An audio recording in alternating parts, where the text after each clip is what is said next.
Daawwattoota keenya jalatamoo fi kabajamoo oolmaa bultiin badhaadhaa fagoo dhiyoo irraa warreen hordofuuf dhuftanii hedduu isin galateeffannaa sagantaa kan jaalachuun qoqooduun faffacaasuun waliin ga'uun yoo maatii hin taane subscribe godhuun maatii tayaa isiniin jecha odeeffannoo tokko isin biraan ga'uu deemna.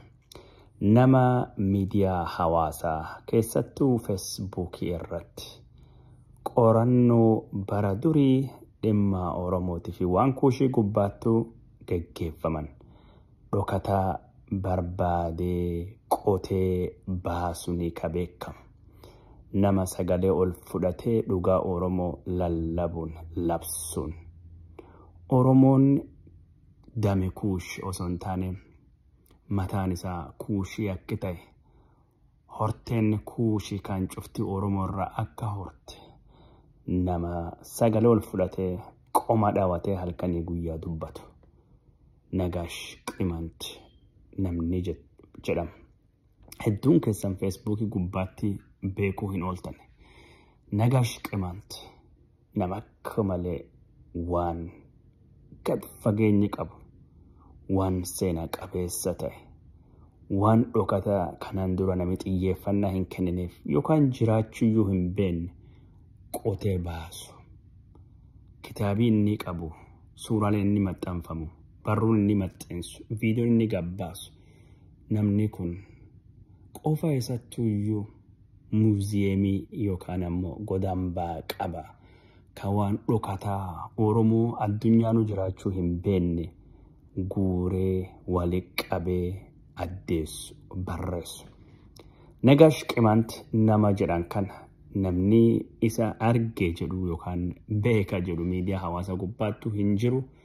Namni garii lakki namni kun nama tokko miti nama hedduutu maqaa isaatiin sochawaa jedhee dubbata. Gariin namni kun mataan isaayyuu mootummaa yookaan jaarmaya guddaa waan hedduutu duubaa jira malee nama tokko miti. Gariin Nagaash Qimanti namni jedhamu kun yoo gad ba'ee mul'anne isa duuba nama hedduutu maqaa kanaan sochawaa malee inni nama akka asoosama keessatti yaadan qofa jiru malee nama qabatamaattu jiruu miti jedhee dubbata. Gariin lakki namni kun nama propagandistii Oromummaati maqaa kuushitiin daldaluu fi garee wayii akkas hojjetu yookaan gareelee namoota kan waan gosuun dalagan jedhanii yaada gosa dhiyeessan. Akka hundaafuu namni kun cuftuu kan waan kan dhiyeessaniif eenyummaan nama Nagaash Qimanti jedhamu kun waan hin beekamneef eenyummaa isaa hin beeksisu baay'ee of hin dhaadessu sababa nageenyaatiif waan adda addaa irraa kan ka'e namni kun hedduu uf dhoksa. Nagaash Qimanti kun beekan hayyuun ogeessi waan adda addaa fakkaatu kun ka afaan Oromoollee afaan Ingilishillee afaan Amaariffaan akka malee barreessu ka ammoo yoo bari wanni isa nam dhibu barreeffama afaan Araballee afaan Fireenchillee cufa namni ka isa afaan Oromootti yookaan afaan Amaariffaa deebisuuf hin beekne kaasuun hunda barreessu. Namni kun eenyudha? Namni sabboonan boonan beekan cimaan ka kuushummaa isaa qoma dhaawatee dubbatu ka Oromoon abbaa kuushii horteen kuushii cuftinuu Oromoo irraa dhufti jedhee soda tokko malee dubbatu barreessu lallabu ka seenaa ammaan tan nu beeknu bifa addaatiin hubatu. Oromoon kuushidha. Kuushi Oromoo irraa dhufti jechuun kun seenaa hagarraan tanan hubanneeyyuu ilaalcha gosa addaati. Namni Nagaash Qimanti jedhamu kun eenyu? Barruu barreessu kan cufaayyuu eessa argata? Eenyutu duuba jira? Eenyutu gargaara? Akkamiin waan kan nama barreeffamaa dhokatee soqee baasuun waan hedduu miidiyaa hawaasaa keessattuu feesbuukii irratti hojjete Nagaash Qimanti jedhamu kan durii akka malee jaaladha. Ammaan tan ammoo jaalalli isaa qabu dachaa tahee argamee jira. Kanaan walitti qabatee namaan eenyummaa isa beekuu baruu barbaadu kan BBC'n qophiin afaan Oromoo Nagaash Qimaant namni seenaawwan dhokataa suuqee baasaa jiru jechuudhaanii bitootessa 10 bara 2023 gabaasaa qabatee bahee jira. Seenaa saba Oromoo fi uummata kuushii durii fi dhokataa miidiyaa hawaasummaa irratti maxxansuudhaan beekama jechuudhaanii gabaasii BBC kun jalqaba. Kitaabota, suuraawwan, viidiyoo garaagaraa maxxansa jedha. Maqaa Nagaash Qimaant jedhuun miidiyaa hawaasummaa keessumaa Facebook irratti beekama. Ragaaleen seenaa sabaa fi sablammoota uummata kuush namni kun maxxansu kana godambaawwan yookaan yuunivarsiitiiwwan Itoophiyaa keessatti kan argamanii miti namoonni jedhan jiru. Namoonni Nagaash Qimaant biyyoota guddatan keessatti hojjata godambaa beekamaa wayii keessa hojjatu jedhanii kan fudhatanis jiru jechuudhaanii BBC'n gabaasa itti fufa.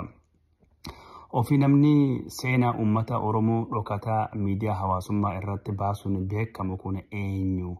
Kitaabotaa fi barruuwwan seenaa durii biyya keessatti hin argamnellee akkamitti argata? Kanneen jedhan adda baasuu fi BBC'n nama maqaa kana beekamu waliin turtii taasiseera jechuudhaanii Nagaash Qimaant wajjin gaaffii fi deebii gabaabduu BBC'n afaan Oromoo godhee akkasittuu qabatee bahee jira. An Qimaantidha garuu akka Oromootti if ilaalaa jedha Nagaash Qimaant. Nagaash Qimaant maqaan isaa isa sirrii akka hin taanee fi maqaa qalama akka tahee dubbata. Baay'inni maqaa kanneeniin beekama.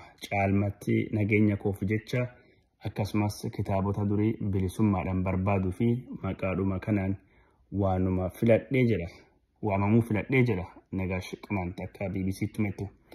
Gama biraan ammoo seenaa dhugaa sirnoota darbaniin dhokatanii gaafa ifa tahu namoonni hin jaalanne jiru waan ta'eef maqaa isaa ibsuu akka hin barbaanne dubbata. Nagaash Qimaant Finfinnee keessa waggoota 25 jiraateera. Ammayyuu Finfinnee keessa jiraata. Barnoota digirii isa jalqabaa seenaa barate. Sana booda gara hojii turizimii bobba'uun jireenyi isaa idilee hojii turizimii godhate. Kana biratti ammoo kitaaba dubbisuu, seenaa qorachuu fi dhugaa saboota sirnoota darbaniin cunqurfamaa turan dhokate suuqee baasa. Namoonni Nagaash akka nama ogeessa miidiyaa yookiin ogeessa laayibireerii beekamaa keessa hojjetutti ilaalu. Kitaabota waggoota 100 ol dura barreeffaman akkasumas bara Hayila Sillaasee Dargii fa'aa keessa barreeffaman hedduu fi suuraa sagalee namoonni argan yookiin dhagahanii hin beekne baasa. Kaan ammoo waggoota 20 fi 30 dura barreeffamni namni dagate fa'aa maxxansa. Kitaabota seenaa, aadaa, dinagdee, gaazexeewwan, viidiyoowwan, dookimentarii fa'aa of keessaa qaba. Nagaash Qimaant seenaa dhugaa saba Oromoo dhokatee ture haa beeksisu malee ofiisaa sabaan Oromoo osoo hin taane Qimaantidha. Saba Qimaantii fi Oromoo jidduu garaagarummaan baay'ee akka hin jirre dubbata. Nagaash Qimaant akka BBC'tti himate. Kanaaf jecha waa'ee Oromoo barreessa. Inumaayyuu akka Oromoo tokkotti of ilaala jedha gabaasni BBC kun itti fufe. Oromoon abbaa kuushiti malee ofiisaa kuushi mitedha. Nagaash Qimaant. Nuti Oromoo xiqqeessinee saba tokkotti waan daangessineef malee abbaa kuushiti jedha. Qimaant ammoo Oromoo fi ilma qofa osoo hin taane Oromoo keessaa akka gosa tokko ta'ettan ilaala jechuun Oromoo fi saba Qimaant jidduu walitti dhiheenyi guddaan akka jiru kaasa. Kanarra ka'uunis waa'ee saba Oromoo seenaa dhokate akka baasuu hima. Akka inni jedhutti wantoota saba Oromoo fi Qimaantii wal fakkeessan sirni waaqeffannaa, sirni gadaa tokkodha. Fakkeenyaaf amantiin Qimaantii durii higa Liboonaa jedhama afaan Oromootiin waaqeffannaa jechuudha. Sirni gadaa Qimaantii keessa jira sirna barcumaa jedhama akka jechuudhaan Nagaash Qimaantii dubbata. Maqaan bakkeewwanii fi namaallee ilaalchisee Qimaantii keessa maqaan kan Oromootiin tokko ta'e hedduu jiraachuu hima. Fakkeenyaaf naannoo Gondar bakkee Qimaantonni hedduun gabaa fi itti wal arganii itti wal gahanii gabaa jedhamu jira. Gabaa jecha afaan Oromooti. maqaa akaakayyuu fi akaakilee qimaantii duubatti deemtee yoo lakkoofte maqaa Oromoo argita. Bulchaa Caalaa maqaa jedhu argita. Maqaan iddooyyuu yoo fudhannee Aayiraa Wallaggaatti beekna. Garuu Gondar qimaantii keessa Aayiraan jira. Gondar keessa bakki Amboo jedhamu jira. Roobit kan jedhamu jira. Matammaa keessa Leenca iddoo jedhamu jira jechuun tarreessa. Nagaash Qimaantii akka BBC'n gabaasitu. Nagaash Qimaantii dhimma Oromoo irratti xiyyeeffatee seenaa dhokate baasuun akka seenaa saba Qimaantii ifa baasutti akka lakkaa'u dubbata. Yeroo ammatti mana kitaabota qaalii ta'anii fi qarshii guddaan bitaman kan isaan ammoo gabaarrattis ta'ee godamba biyya keessatti hin argamne 350 ol ta'an walitti qabee harka akka qabu hime. Akka inni jedhutti qorattoonni fi beektonni Oromoo akkasumas mootummaan kitaabotaa fi galmeewwan seenaa Oromoo barreeffamanii jiranii barbaaduu irratti hanqinni qaba. Kitaabota akkana nama dhuunfaa caalaa mootummaan osoo walitti qabee gaariidha.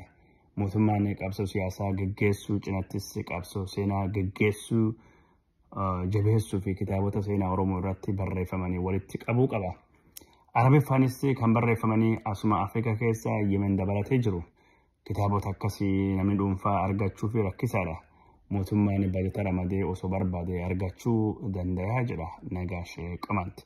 Kitaabota kana giddugala tokkotti walitti qabamee qorannoo fi akkasumas dhaloonni dhufu akka irraa baratu gochuu barbaada. Garuu humna isaa akka hin qabnee fi qaamni kitaabota kana seenaadhaa fi giddugala tokkotti walitti qabu yoo jiraate wajjin akka hojjetu ibse. Obbo Olaanaa Tashomaa Biiroo Aadaa fi Turizimii Oromiyaatti ogeessa aadaati. Nagaash Qimaantii akkuma nama kaanii miidiyaa hawaasummaa gubbaatti akka hordofanii fi inni hayyamama taanaan isaa waliin hojjechuu fi balballi biiroo isaanii bana akka tahe BBC'tti himane. Tokkoffaa wantoonni inni maxxansu arkaayivii giddugala aadaa Oromoos tahee muuziyeemii biyyaalessaa keessa waan hin jirree fi nu haaraa ta'e. Lammaffaa immoo yaada haaraa fide. Kanaan dura afaan Oromoo barreessuun Sheek Bakrii Sabaloo fi Dr. Hayilee Fiidafaa wajjin wal qabsiisa turre. Garuu erga namni kun Nagaash Qimaantii barreessuu eegale afaan Oromoo boca amma qabu kana qabaachuu baatus bara 1935 keessa laatiniidhaan barraa'uu isaa arguu jalqabne jechuun hojii Nagaash dinqifatu obbo Olaanaan jechuu barbaadan. Ragaalee durii kanneen argachuu fi Nagaash maloota gargaaratti fayyadama. Yeroo kitaabota dubbisuu wabii isaa ilaalan intarneetii irra yeroo dheeraa fudhee barbaada. Viidiyoowwan duris taanan fakkeenya fi Faransaayatti waan ta'ee Faransaayatti waa'ee Itoophiyaa YouTube irratti fe'aman jedheen gaafadha jechuun akkamitti akka ragaa durii argatu hima. Ji'oota muraasa dura viidiyoo waggaa 42 dura lammiileen biyya alaa aadaa fuudhaa fi heeruma Oromoo irratti xiyyeeffachuun Matakkale iddoo Walee Alaltuu jedhamutti viidiyoo waraabuun dookumentarii hojjetame miidiyaa hawaasummaa irratti maxxansee ture. Viidichi erga waraabame waggaa hamma kana taa'uun BBC'n hin mirkaneeffanne. Viidiyoo cidhaa waggaa 42 dura hojjetame jedhame kana erga gadi lakkiseen booda haala misirroowwan sun lamaan ammirra jiran namni beekoo jiraataaf jechuun miidiyaa irratti maxxanse. Ergasii booda namoonni qe'ee maatii sana deemuun viidiyoo cidha isaanii waggoota hedduu dura waraabame itti agarsiisanii. Misirroon gaafa sana amma maanguddoo ta'anii dulloomaniiru. Haati warraa isaanii har'a lubbuun hin jiran garuu waggoota hedduu booda viidiyoo cidha isaanii arganii haadha warraa isaanii yaadatanii garaan isaanii gadde. Waggaa 100 dura afaan Oromoo qubeedhaan barraa'uu eegale. Afaan Oromoo bifa amma jiru kanaan qubeedhaan sirna caaseffamee barraa'uudhaan wal qabatee gumaata guddaan isaa buusanii fi namoonni addatti maqaan dhahamu Sheek Bakrii Sabaloo fi Dr. Hayilee Fidaati. Haa ta'u garuu kitaabni qubee laatiniin afaan Oromootiin barraa'ee fi dhiheenya namni fuula miidiyaa hawaasummaa irratti maxxansee qubee afaan Oromoo kan eegale Sheek Bakrii fi Dr. Hayileedha kan jedhu gaafii keessaa waan galche fakkaata. Kitaabni kun amantaa kiristaanaa yoo ta'u mata dureen isaa Wangelium nagaa kana gooftaa Yesus Kiristoos kan jedhudha. afaan biraa irraa gara afaan Oromootti akka hiikamee fuulduree kitaabichaa irratti barreeffameera. Suuraa maxxanfameerra akka mul'atutti qabiyyee isaa keessaa mata duree sagadaa ganamaa fi galgala jedhu of keessaa qaba. Sirni qubeessuu kitaabichaa akka qubee amma barreessuutti caaslugaa eegee kan barreeffame ta'uu baatus qubeen kan barreeffame dubbifamuu danda'udha.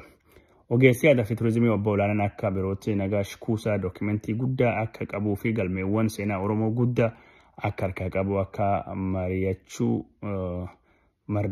mardiyachuu himan. BBC'n waa'ee kitaaba waggaa 100 dura barraa'ee jedhamee addatti waan mirkaneeffate hin qabu.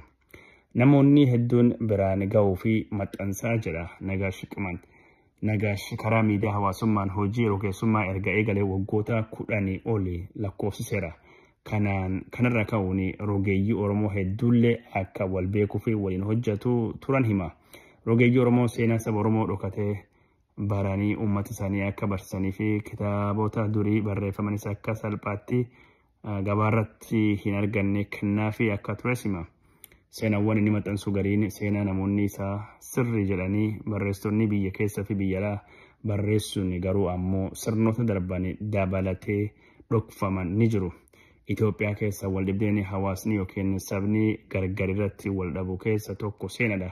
Dhiyeenya kana hongee Booranaatii fi mudateen gargaarsa gochuu fi jecha kitaaba lammiin biyya Booranaa keessa waggoota hedduu fi taa'uun barreesse ture aadaa Booranaa A Dictionary of Borana Culture. Caalbaasiin gurguruu nu deeggarsa uummata Booranaa fi galii gochuu barreesse ture. Kitaaba kana waggaa 3 dura Dr. Ittaanaa Habtee kitaabni akkasii jira. Barbaadinaan jedhee barbaacha meeqaan koppii 6 argadhee bite jechuun koppii 3 nama mana kitaaba qabu tokkotti gurgure. Sana booda kitaabichi Yuunivarsiitii Salaalee fi Yuunivarsiitii Wallaggaa koppii tokko manni kitaaba sun akka gurgure hima Nagaash. Kitaabota suuraawwanii fi viidiyoo durii kanneen gabaarratti akka salphaatti hin argamne salphaatti maaliif miidiyaa hawaasummaa gubbaatti baasa. Rakkoon guddaan arge seenaa Oromoo miidiyaa hawaasummaa gubbaatti hin barreeffamu. Namoonni Oromoo baratanis sababa garaagaraan kan osoo godhanu hin argamani.